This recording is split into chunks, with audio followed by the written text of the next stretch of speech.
जो last term पर हम लोग पढ़ रहे थे कार्बन फैमिली, और कार्बन फैमिली के अंतर्गत जो कार्बन फैमिली 14 ग्रुप है पीरियोडिक टेबल का, इसकी प्रॉपर्टीज पढ़ी थी। और कार्बन की एनोमेलस प्रॉपर्टी, कार्बन की जो विशेष गुण होते हैं, इसकी प्रॉपर्टीज होती हैं अपने ग्रुप से दूसरे एलिमेंट से बिल्कुल अलग। तो वो प्रॉपर्टीज हम लोगों ने डिस्कस की थी।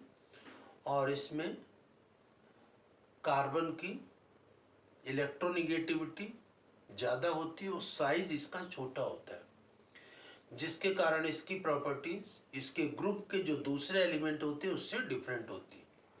कार्बन फैमिली में कौन कौन एलिमेंट होते हैं? Carbon, silicon, germanium, tin, lead.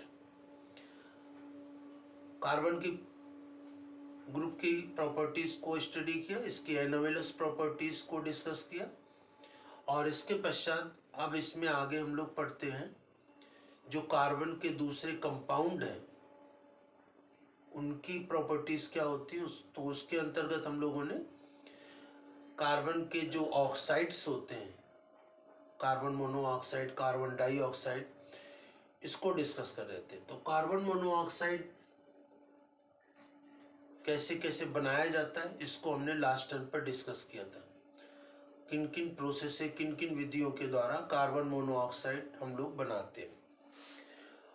और इसके पश्चात कार्बन मोनोऑक्साइड की प्रॉपर्टीज क्या होती है, फिजिकल प्रॉपर्टीज और केमिकल प्रॉपर्टीज, भौतिक गुण और रासायनिक गुण क्या क्या होते हैं उसको हम लोग डिस्कस करते हैं। तो भौतिक गुण और रासायनिक गुणों के अंतर्गत जैसे कि कार्बन मोनोऑक्साइड कैसा होता है? कलरलेस, मतलब रंगहीन होता है, इसकी कोई गंध नहीं होती है, और ये जल में बहुत कम घुलनशील होता है, जल में बहुत कम घुलता है। तो रंगहीन भी है, गंधहीन भी है, और ये जल में बहुत ही कम मिले हैं। और ये बहुत ही अधिक जहरीली गैस है, बहुत अधिक जहरीली गैस है। सर्दियों के दिनों में जब ज़्यादा सर्दी पड़ती है तो लोग अपने खिड़की दरवाजे सब बंद करके और अंगीठी जला करके सो जाते हैं। तो ऑक्सीजन कम हो जाती है, बाहर से खिड़की दरवाजे बंद, ऑक्सीजन मिलती नहीं। तो ऑक्सीजन की कमी में जब कोयला जलता है, लकड़ी जलती है, तो कार्बन डाइऑक्साइड के बजाय कार्बन मोनोऑक्साइड बनने लगती है। और कार्बन मोनोऑक्साइड बहुत ही जहरीली होती है। तो वो लोग जो अंगीठी जला के खिड़की दरवाजे बंद करके सो जाते हैं तो उनकी मृत्यु हो जाती है, क्योंकि कार्बन मोनोऑक्साइड बहुत जहरीली है। कार्बन मोनोऑक्साइड हमारी जो लाल रुधिर कणिकाएं होती हैं, ब्लड में जो लाल रुधिर कणिकाएं, रेड ब्लड कॉर्पस्कल्स होती हैं, उनसे रिएक्शन कर जाती है और क्या बना लेती हैं? कार्बोक्सी हीमोग्लोबिन बना लेती है। और इसके बनने से क्या होता है? ऑक्सीजन की सप्लाई बंद हो जाती है। और जब ऑक्सीजन सप्लाई बंद हो गई शरीर में तो फिर डेथ हो जाती है। तो कार्बन मोनोऑक्साइड बहुत ही जहरीली गैस है। और जब भी सर्दियों के दिनों में ज़्यादा सर्दी हो, अंगीठी जलाते हैं तो दरवाजे तो बंद होने चाहिए, लेकिन खिड़की का कुछ ना कुछ हिस्सा खुला रहना चाहिए ताकि ऑक्सीजन आती रहे। नहीं तो कार्बन मोनोऑक्साइड बन जाती है और जहरीली होती है बहुत, और हमारे लिए प्राणघातक होती है। तो इस प्रकार से कार्बन मोनोऑक्साइड की ये भौतिक गुण हुए। अब इसके बाद इसमें पढ़ते हैं इसकी रासायनिक गुण या केमिकल प्रॉपर्टीज क्या होती है। तो कार्बन मोनोऑक्साइड की ऑक्सीजन से रिएक्शन होती है तो कार्बन मोनोऑक्साइड बनता है। ऑक्सीजन की उपस्थिति में कार्बन मोनोऑक्साइड नीली ज्वाला, ब्लू फ्लेम के साथ जलता है। और इसका जो वायु का और कार्बन मोनोऑक्साइड का जो मिश्रण होता है ये बहुत ही अधिक विस्फोटक होता है।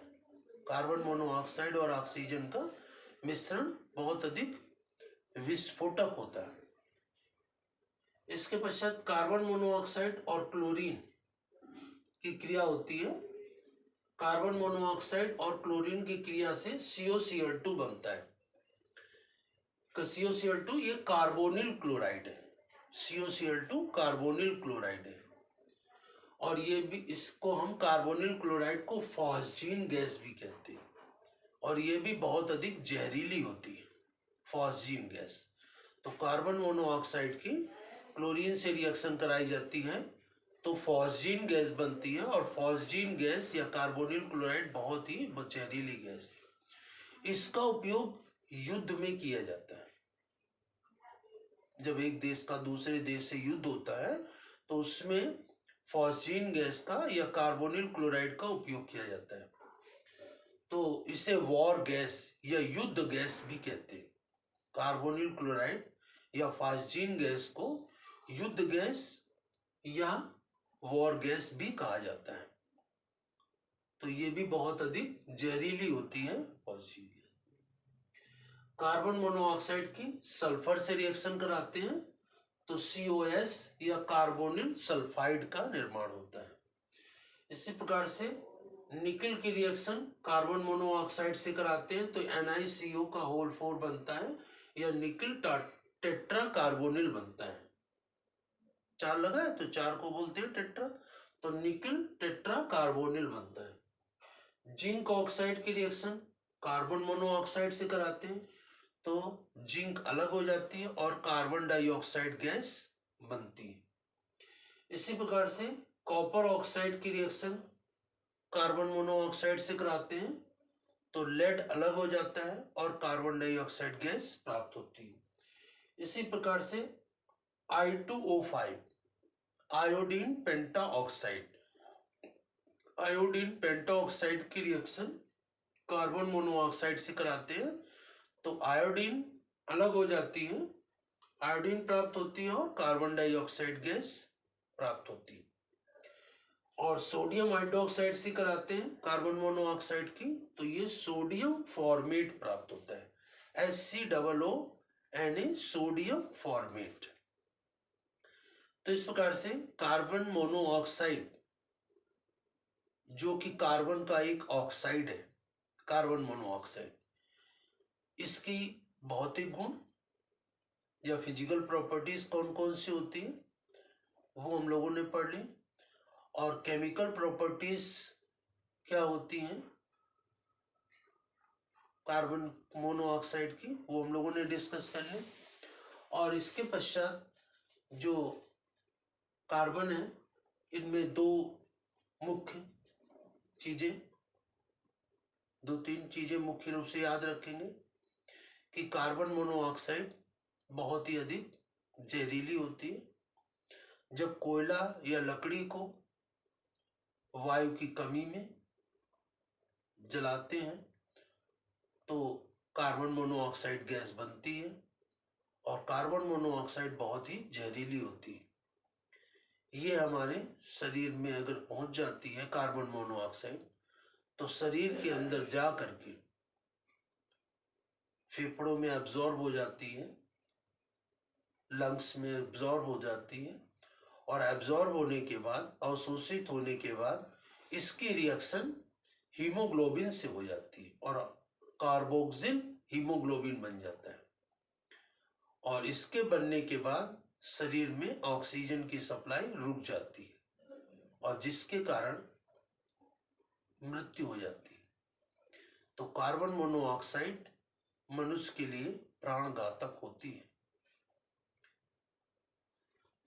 इसके पश्चात जो कार्बन मोनोऑक्साइड है उसकी ऑक्सीजन के साथ जो मिश्रण होता है वो बहुत ही अधिक विस्फोटक होता है। कार्बन मोनोऑक्साइड ऑक्सीजन के साथ मिलकर एक एक्सप्लोजिव या विस्फोटक मिश्रण बनाता है, और कार्बन मोनोऑक्साइड को ऑक्सीजन की प्रेजेंस में जलाते हैं तो ये नीली ज्वाला के साथ जलता है। और इसके पश्चात इसमें एक और इम्पोर्टेंट गैस है कार्बन मोनोऑक्साइड की। जब क्लोरीन से रिएक्शन कराते हैं तो कार्बोनिल क्लोराइड COCl2 गैस बनती है, कार्बोनिल क्लोराइड या COCl2। इसे हम फॉस्जीन गैस भी कहते हैं, और ये बहुत ही अधिक जहरीली होती है, और इस गैस का उपयोग युद्ध में किया जाता है, इसलिए इसे वॉर गैस भी कहते हैं। तो कार्बोनिल क्लोराइड COCl2, इसे फास्जीन गैस कहा जाता है। ये बहुत अधिक जहरीली होती है और इसका उपयोग युद्ध में होने के कारण, युद्ध में करने के कारण इसे वॉर गैस भी कहते हैं। तो ये कुछ इंपॉर्टेंट चीजें हैं। कार्बन मोनोऑक्साइड जहरीली है, ये हमारे शरीर के अंदर जाके क्या बनाती है, कार्बोनिल, ये कार्बोक्सिल हीमोग्लोबिन बनाती है। कार्बन मोनोऑक्साइड ऑक्सीजन का मिश्रण विस्फोटक होता है और कार्बन मोनोऑक्साइड क्लोरीन से क्रिया करके कार्बोनिल क्लोराइड या फॉस्जीन गैस बनाती है और ये भी बहुत अधिक जहरीली होती है। तो इस प्रकार से कार्बन की केमिकल प्रॉपर्टीज और फिजिकल प्रॉपर्टीज क्या क्या होती हैं वो हम लोगों ने आज डिस्कस कर ली।